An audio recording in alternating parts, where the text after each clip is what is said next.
A day in my life ng isang e-biker. So ngayon nga naisipan namin maggala at actually kahapon pa namin naisipan mag-swimming kasi yung pang-entrance namin pinambili namin ng lechon. So ayun, ngayon ay na-drawing na talaga, na tuloy-tuloy na ang aming mga 1 week na namin tong kinikrave na mag-swimming. And super excited nga ako dahil first time na naman na mag-adventure gamit si ating Jans na X9. So maaga nga kami nagayak, nagising talaga kami para mag-ready dito sa aming adventure. Pero maaga na sa amin yung 8 a.m. talaga.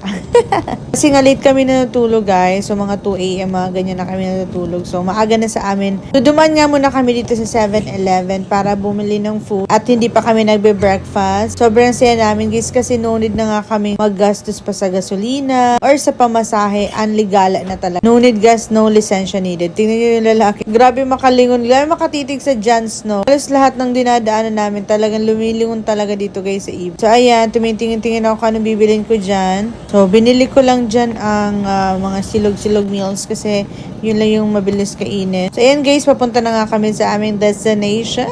Ang kinaganda dito guys sa pumuntahan namin kasi super lapit lang. Mga 10 minutes lang sa lugar namin, sa bahay namin. So gamit pala namin dyan si Jan Snow X. Dalawang Jan Snow, green at yung orange, and also si Jan Snow X50. Nag-stop muna nga kami dito sa tindahan kasi magka-cash in kami. Cash out pala kasi wala kaming cash guys. Wala ding withdrawn sa 7-Eleven. So pagdating namin dito, pinag-i-interview pa yung asawa ko kung ano daw ang gamit namin e-bike. So sa mga interesado nito guys, ilalagay ko din yung link nito kung gusto nyo ng Jan Snow. Sa maganda dito guys, sa no lisensya, no gas needed ka na dito. Pwede sa highway, mga lubak-lubak na daan, mga maputik. Kasi guys, dinisign to pang dirt bike talaga. 99.9 ang top speed niyan, 120 naman yung range niya, pang malayuan na talaga. High quality, so hindi butas yung bulsa mo. Unlike, di ba, pag bibili ka ng motor, siyempre may mga lisensya pa yan, may mga car wash, motor wash. Eto, wala ka nang i-maintenance dito, mga wear and tear na lang. Ganyan kasikat to si Jans, no guys, na halos lahat ng pinupuntahan namin,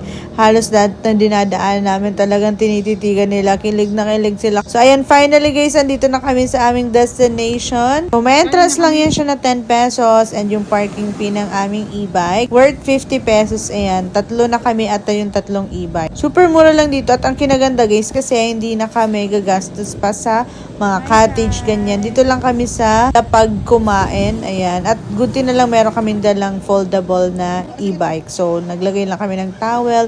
Ayan, ganyan lang guys. Super kilig na ako sa ganyan. Super simple lang ang buhay. Hindi mo kailangan ma-stress sa mga negativity. At nakakatuwa lang guys kasi yung mga dati hindi namin to nagagawa dahil super busy kami sa online, sa live stream. Ayun, nabibigyan na talaga namin ng time. Ma-enjoy yung gusto namin o yung hilig namin, which is yung adventure, family time, bonding, yung hindi mabibili ng pera talaga. Kumain lang kami dyan guys, nag-swimming at uwi na kami hanggang sa muli. Comment kayo dyan sa baba kung ano pa yung pwede namin puntahan dito sa Cebu gamit ang aming Jans X90 and X50. So planning nga ako sa mga bundok naman, road trip, mga mountain climbing, mga ganyan adventure. So excited na ako. Abangan niyo yan.